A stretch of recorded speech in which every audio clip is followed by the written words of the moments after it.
Welcome to our second episode. My name is MJ, the MC of CaTalk. Korea. What pops into your mind first when you think about Korea? Kimchi, or Yeona Kim, or Psy? Well, there's a Canadian who loves Korea more than Koreans. The second guest of CaTalk. Let's check it out.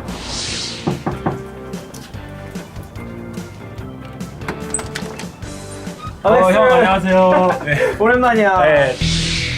저 캐나다에서 온 알렉스라고 합니다. Alex. Alex. Good to meet you. 네, nice to meet you too. 한국말도 하세요? 예, 한국말 하셔도 돼요. 예, 한국말 하셔도 돼요. 와. 추억이 될 때까지 우리 두 사람 서로의 쉴 곳이 되어주리.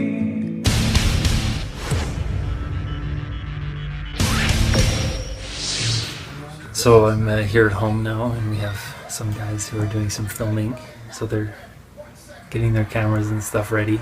This is going to be filming for like an interview and a kind of show. So should be fun.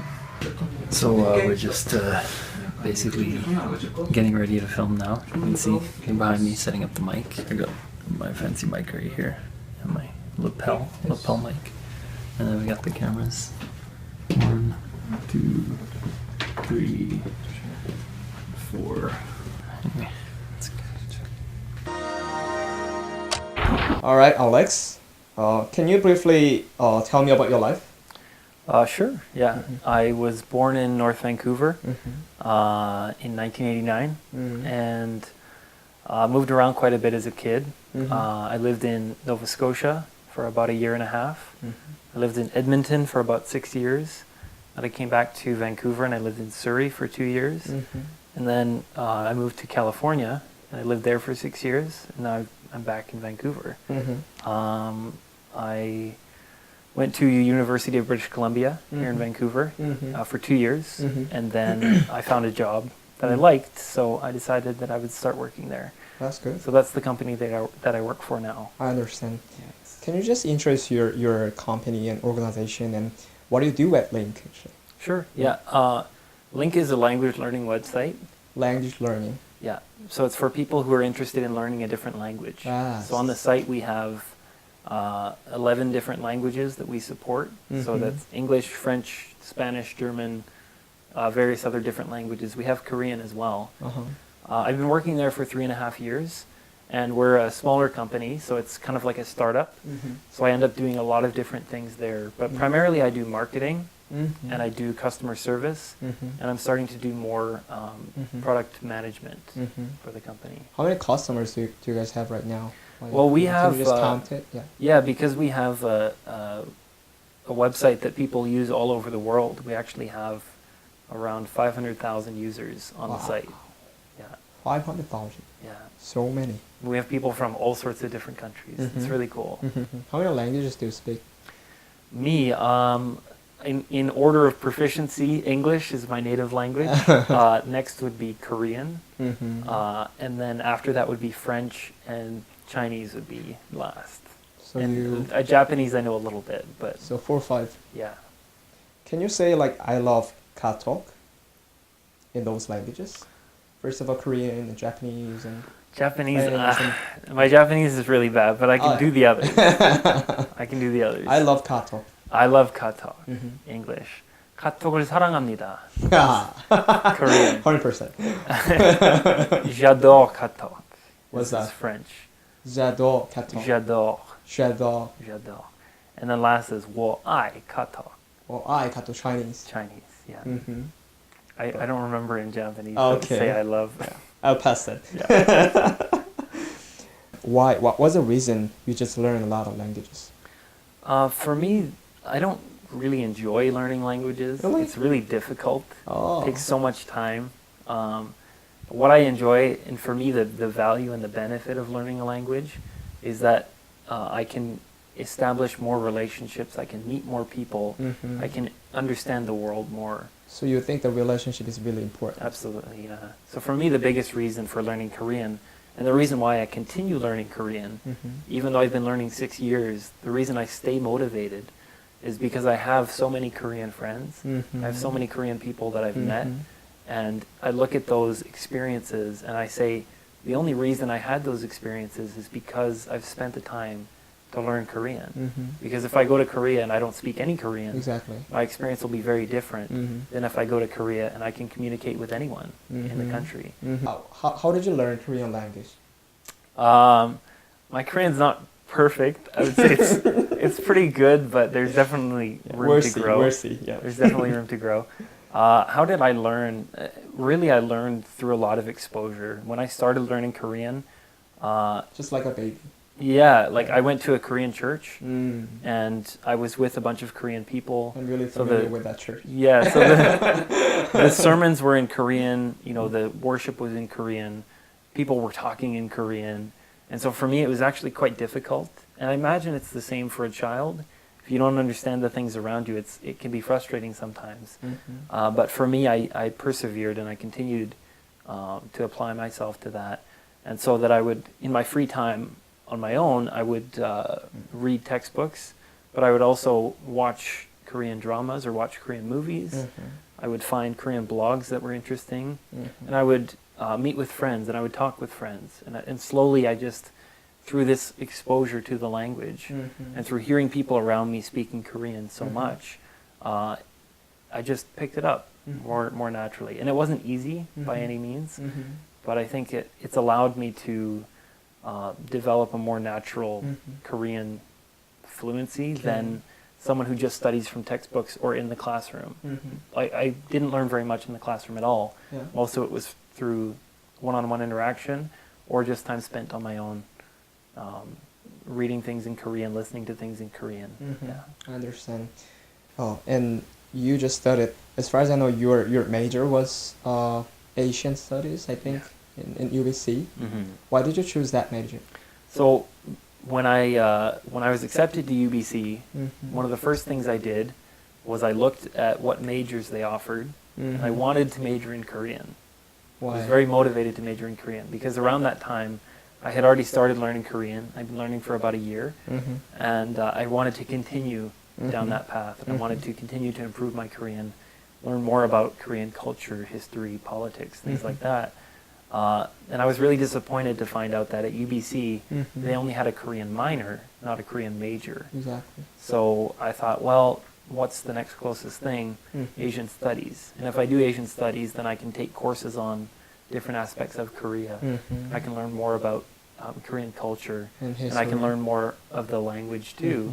And so I thought, well, that to me makes the most sense. I'll do Asian Studies with a focus then in Korea. What was the most impressive historic event in your study about Korea? I would say, so I took courses that ranged from pre-modern Korean history, so like Goguryeo and way back, thousands of years ago, Interesting. all the way to modern day Korea, you know, the last 20 years. But I think really the most interesting thing and the most surprising thing about it was a very simple fact that in 1950, when the Korean War took place, Korea was so much of Korea was destroyed, and basically everyone was starting from square one. There were no tall buildings, there was nothing. Nobody had any money or anything. And that from that point, and now a little more than 60 years later, Right. Korea has become this metropolis, this Exactly. amazing country with We on just- the cutting edge of technology. We just call that miracle of Palm River. Yeah, and it's, to me, that's the most amazing thing, to look at other countries like the United States, who has been developing slowly over hundreds of Exactly. years, and to see Korea just explode onto the 20 scene. years, Yeah. 20, 30 years only. Yeah. And what was the power of the Korea to just develop that much really quickly? Yeah, well, I think it's something that not every country can do. I think that if Canada was in the same situation, that you wouldn't see that kind of development within 60 years. I think that really at the core of it, what I've seen is that Korean people are very passionate. They work very hard, Very hard. and Diligent. they're motivated to succeed. Mhm. And I think that because of the combination of them having lost everything and wanting to gain it back, Ah. and also having the ability to to persevere and to continue and to not give up in that scenario allowed them Consistency. to continue to grow and to grow in such a short period of time. And I think it's that drive and the passion that really was one of the key factors in Korea's I growth. think so as well. Yeah. Are you familiar with the Dokdo Issue in Korea? Mm-hmm. It's kind of like really sensitive issue between Japan and Korea. Yeah. Yeah. What do you think about it? Yeah, what's your opinion? Well, I've definitely I've heard more about the issue from the Korean side, mostly because most of my friends are Korean. I don't know a lot about it, but I think that what I've seen is that it's one of those issues where I think Korea definitely feels more strongly about it, and I think that there are definitely tensions between Korea and Japan, and if to Japan, I don't think the island means very much, but to Korea it means a lot. Exactly. And I think that because of that, one of the main things for me is I think it's important to help heal the relationship between Definitely. Korea and Japan, and Definitely. to try and harmonize further. I think that if Japan would accept the fact that Korea is the proper owner of that land, that I think it would help significantly to help that relationship. So you think that Korea is a proper owner of the island? Yeah, I think that, I don't know much about the history of Dokdo, but what I do know, I think that in my mind, it makes sense that Korea would be the owner of that. A lot of evidences and proof like that island belongs to Korea. Yeah. Yeah, so you think so as well, right? So part 1 is done. Part 1 was in English, and it's easy. English is easy for me. No, I'm kidding. But we're about to start with part 2 now. Here, I'll give you the 360 view, and then we'll move on to part 2, which is the Korean part. So this will be all in Korean, which should be fun. Yeah, we have our fancy lights here. You can see, and then they're just getting the cameras ready and stuff. And here's my host. 자, 드디어 기다리던 네. 생 캐네디언, 생 백인 알렉스의 한국말을 감상하실 시간입니다. 네. 한국 가본 적 있으세요? 예, 저는 5번 가봤고요. 네네네. 다 네네. 거의 여행으로 가본 거고요. 언제 처음 간 거예요? 첫 번째 갔을 때는 2007년 12월 크리스마스 다음 날에. 왜 처음에 그냥 뭐 호기심 때문에? 그건 아니었고요. 아는 형이 여기 밴쿠버에서 만나게 됐고요. 근데 그 형이 그때 비자가 끝나가지고 그래서 한국으로 돌아갔어야 되는데 그래서 그 형이랑 너무나 친해서 내가 한국으로 가면은 아마 그 형이랑 같이 가면 좋겠다는 생각으로 비행기표 갑작스럽게 끊고 가버렸어요. 그러면 여행하는 동안 뭐 어디 가봤어요? 일단은 서울에서 머물렀고요. 근데 그 형은 전주 사람이라서 그래서 전주 익산도 내려가고 그 다음에는 그때 여기 밴쿠버에서 아는 그 선생님께서 강화 사람인데 강화도 그래서 거기 자기 고향으로 가봤고요. 저는 거기에서 있는 선생님의 친구들을 만나게 되고요. 또는 네, 아마 첫 번째 갔을 때 거기까지 가봤던 것 같아요. 재밌었어요? 재밌었죠. 전주는 뭐 맛있는 게 되게 많을 텐데. 전주 비빔밥. 비빔밥 맛있었어요? 네. 네. 맛있었어요. 한국 음식 중에 어떤 음식 제일 좋아해요? 일단은 갈비고요. 근데 또 생각해 보니까 제 한국 4번째 갔을 때 아니 3번째 갔을 때 제주도 갈 기회가 생겼는데요. 그래서 거기 제주로 갔는데 고등어 조림 처음으로 먹어봤고요. 너무 맛있어요. 진짜 맛있어요. 네. 제주도가 한국에서 제일 좋았던 뭐 도시나 장소나 이런 거는 뭐 서울은 되게 크고 놀라운데 제주는 제일 좋았던 것 같아요. 너무 저는 하와이 가본 적이 없는데 근데 제주도 갔을 때 하와이는 이런 느낌이겠구나 라는 생각이 들었고요. 네, 너무 편안하고 되게 자유롭고 너무 또 따뜻하고 네. So I'm here now in Jeju, and I'm just gonna turn around so you guys can see the view. It's pretty nice. This is the proof that I'm here. I ain't just playing with y'all, so it's good. I'm gonna take a picture of those islands over there.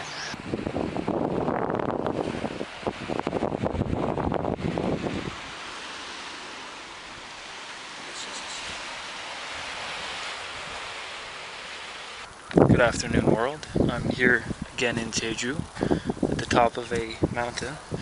Just to prove it, let me show you. Let me just walk over here. But overall, it's quite good. It's quite nice, and I'm enjoying it. Just another reason to come to Jeju. Yeah. 한국 처음 갔을 때 막 네. 처음에 컬처 샵 약간 좀 이런 부분 참 이해하기 어렵다, 이런 거 참 생소하다 라고 생각하는 거 있었어요? 글쎄요. 저는 그래도 이렇게 마음이 좀 열리는 사람이라서 그래서 그냥 보는 것을 이거 이상하다 생각하는 것 대신에 다르구나. 다르구나. 그래서 저희 문화에서도 이렇게 캐나다 사람 볼 때는 이렇게 다르게 하는 사람도 있잖아요. 그래서 다양하다. 그거 볼 때는 야 진짜 이상하다 생각하는 것 대신에 신기하다. 그렇지. 그래서 컬처쇼크보다는 되게 호기심이 많았던 거. 신기한 거는 뭐 어떤 거 있었어요? 신기한 것은 또는 뭐 길거리에서 술을 마시는 것? 여기서 안 되니까. 네. 여기서 안 되니까. 이런 것들을 보면은 뭐 알렉스한테 끼쳤던 영향이라든지 뭐 삶의 변화가 있었다든지 아니면 이런 부분들을 내가 다시 한번 생각해보게 됐다든지 뭐 그런 거 있어요?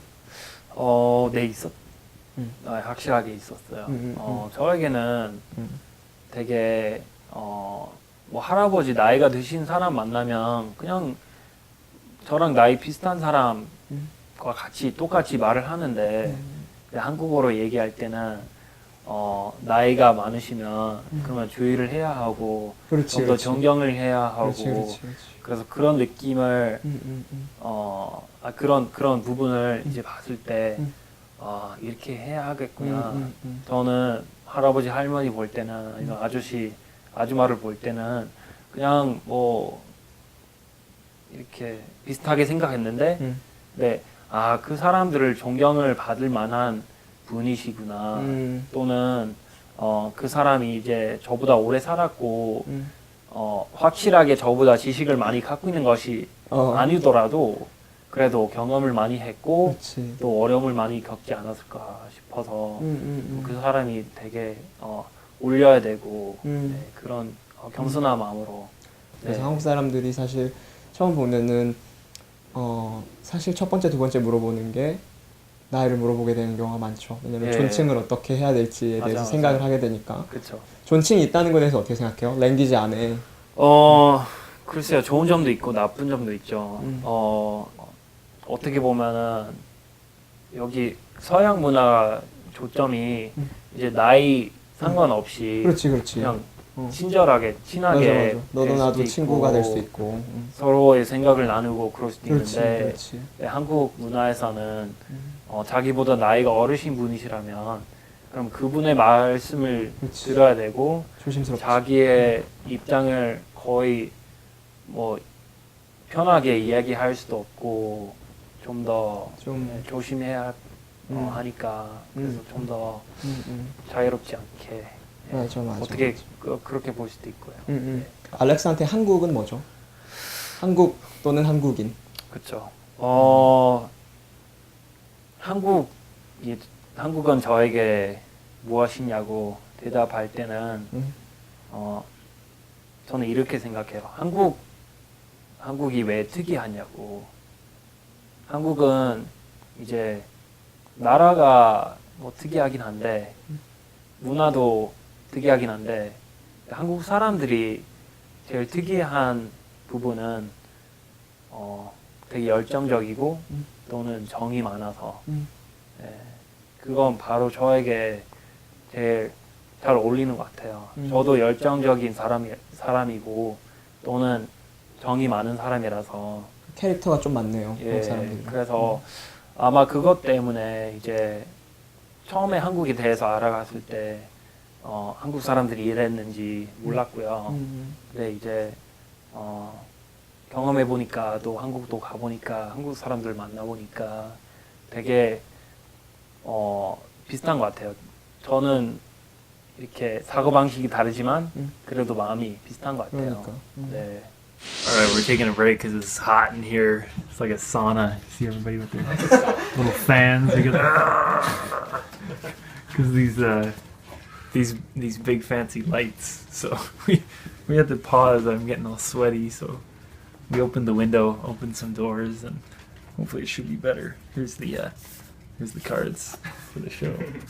Yeah. Gonna do it properly. Here we go. Yeah.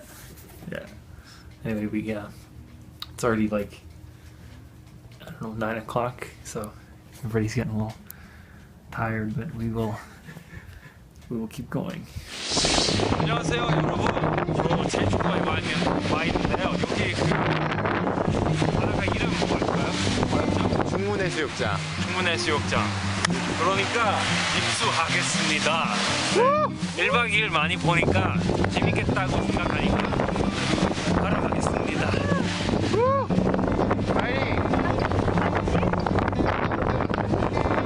안녕. 와, 멋지다.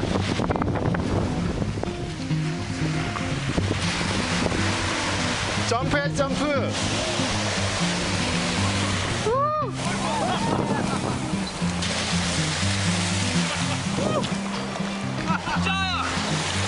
괜찮아? 자.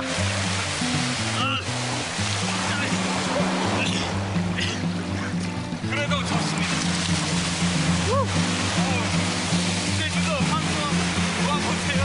아니 이거 제주도 놀러 오세요.